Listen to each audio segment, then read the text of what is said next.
Okay, guys, it is time for me to tell you guys why, the honest reason on why I live full time in my van. The real reason I've decided to move into a van is basically because I couldn't afford anything else. So back in 2023, in April, the 4th of April, I moved into this car. But the story started way earlier, of course. So I was together with my ex-husband since 2018, and we had, of course, some arguments, and we felt that okay, maybe we should try something else to see if our relationship is gonna be better. So in February 2023, we decided that we should try to move into a new house. And we moved into this new house. The first month was really great. And then after a month, we were back in old habits and old arguments and so on. And the new house was just it was just bigger problems and bigger amounts of money and so on to run this new house. So it was just way bigger. And yeah, I can relate to, and I can see in the society that when when a relationship is going bad, you always try to, get a baby, or you buy a dog or a pet, or you move to see if things get better. But no, basically, I've never heard anyone getting things better by moving. So either way, we moved. It didn't go well, and I felt like, okay, this is enough. I don't want to live my life like this. So I didn't have any saved money back then. I had 2,000 euros on my pocket. We built this van a year before, and we had this new house. So I had two options. Either I move into the car, or I find a new place to rent. And I like that option to rent a new place was not was not something I could afford if I wouldn't like quit my business and like try to get a job. And then I decided, okay, let's move into the car. I take the cat. I don't want to have anything to do with the house or anything. And that was after a long consideration, because I was thinking that, okay, let's do it like this. I really love that house and I love Swedish summers. So I felt like, okay, maybe I should just go to Spain for 2 months on my 2,000 euros, and I will be there for 2 months, and then I will go back and have the summer in Sweden. So I was thinking to keep the house just for me to come back to in the summer. But then I decided, like, no, I shouldn't have something that I have to go back to and I also need to pay for. It was like 2,000 euros a month for rent and for electricity. And that was a lot of money to pay every month. So I decided, no, I will not have this. So then I took the cat, and I said to my ex, like, take wherever you want. I don't want to have anything. And I left Sweden, and just to go down to Spain cost me 1,000 euros. So I had 1,000 euro left. So I was not really prepared for that. And I come down to Spain, and I get a little bit of panic because I didn't have any money left. But I was like, okay, let's start to try to get some filming clients here. And yeah, moving forward, that took quite some time. It was very hard to try to get clients in Spain. So yeah, it took a long time to try to get clients either online or in Spain. And after some time, I was out of money. I just had 60 euros left on my account.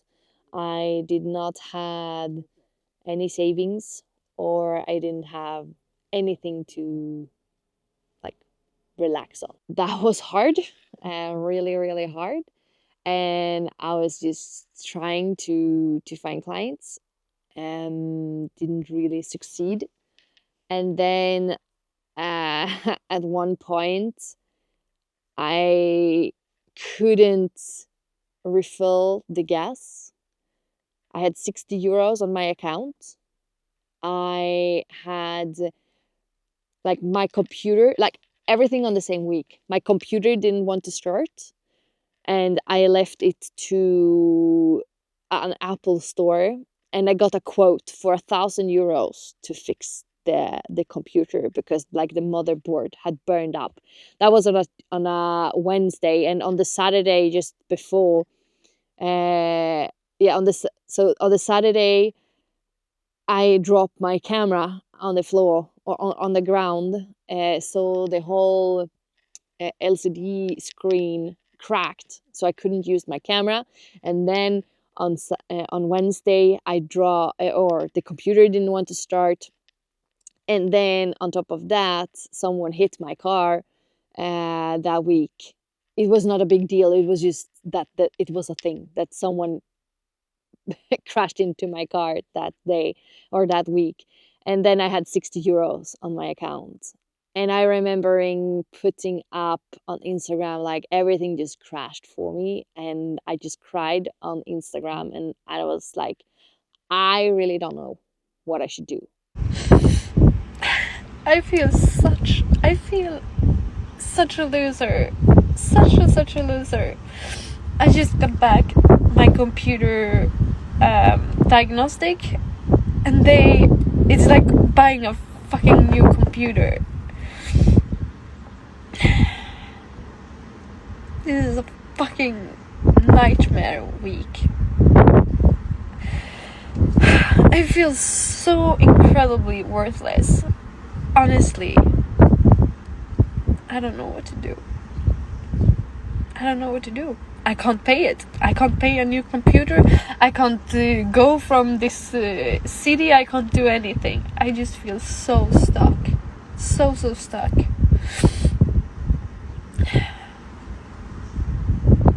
I don't know what to do.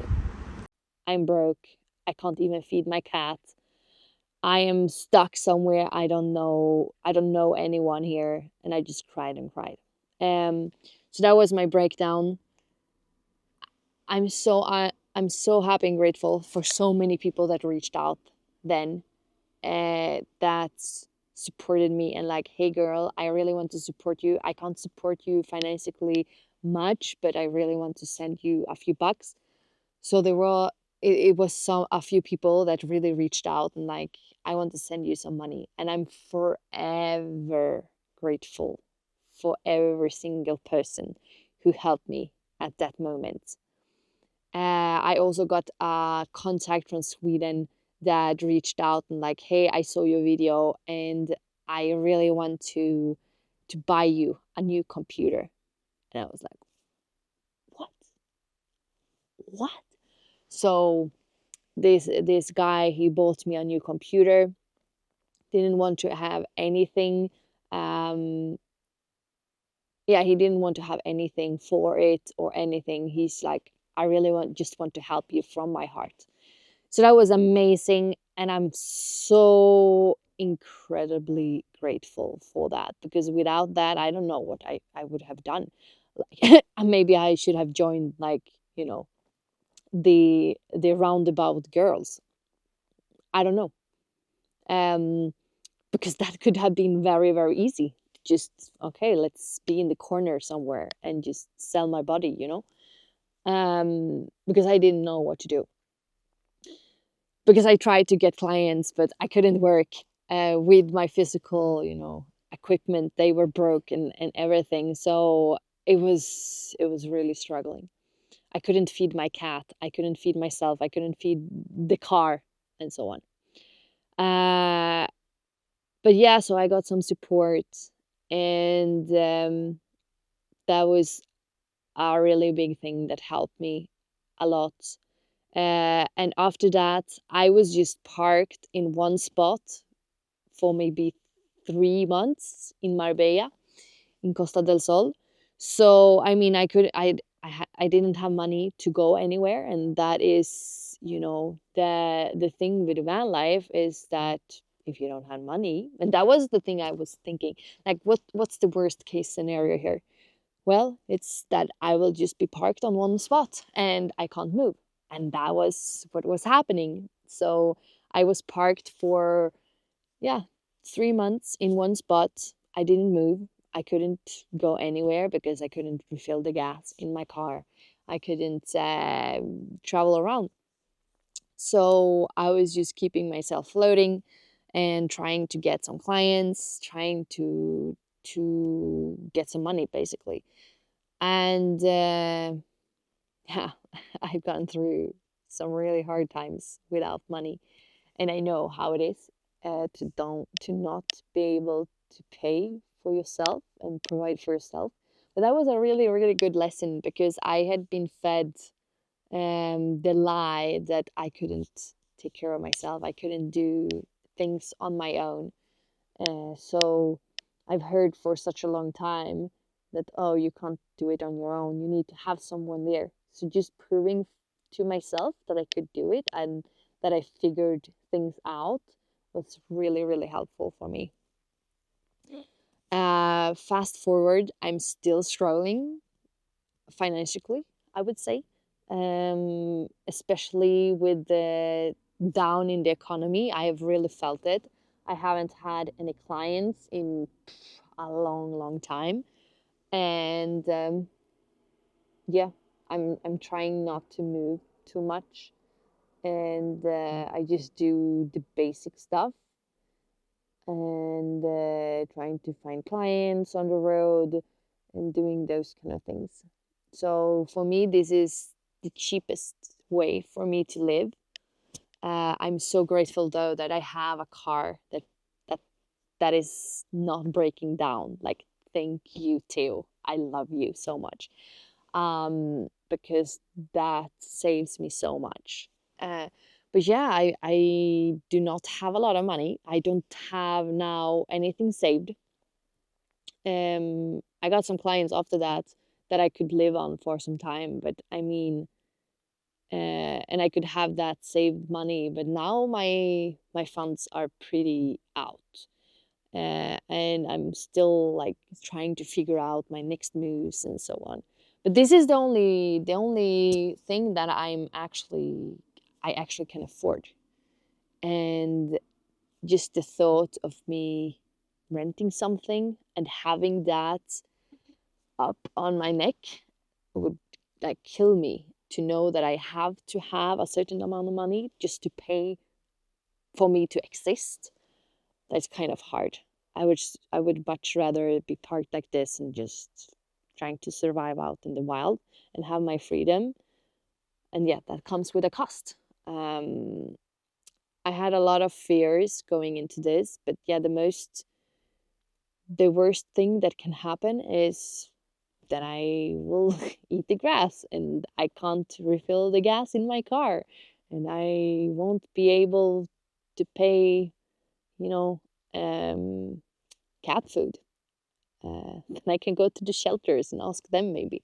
I mean, there is always ways to solve the problems, and that is something I've learned. And now I am much stronger than I was when I left. So yeah, I mean, the thing is just to break through the fear wall, the terror barrier, as they call it, and just move forward. So yeah, that's the real reason that I live in the car. I can't afford today to live in the rat race Of course, I can take like a normal job. I have education. Um, I have a bachelor degree. I have work experience.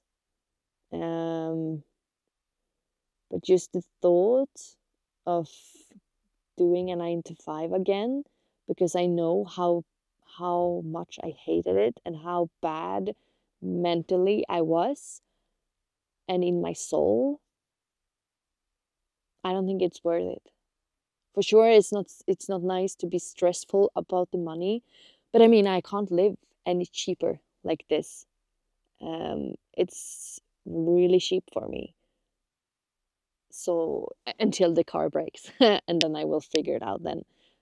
But yeah, I'm trying to do the maintenance on it, so it's not breaking, and having good insurance on it. So yeah, that's my honest thing about why I live in this van. And I mean, if I can do it on no savings, 1,000 euros, and just this homemade build, I think you can do it too. Or I know you can do it too. Um, I was so scared of doing this. So yeah, I mean, you will cry, you will face challenges, you will go through hard times.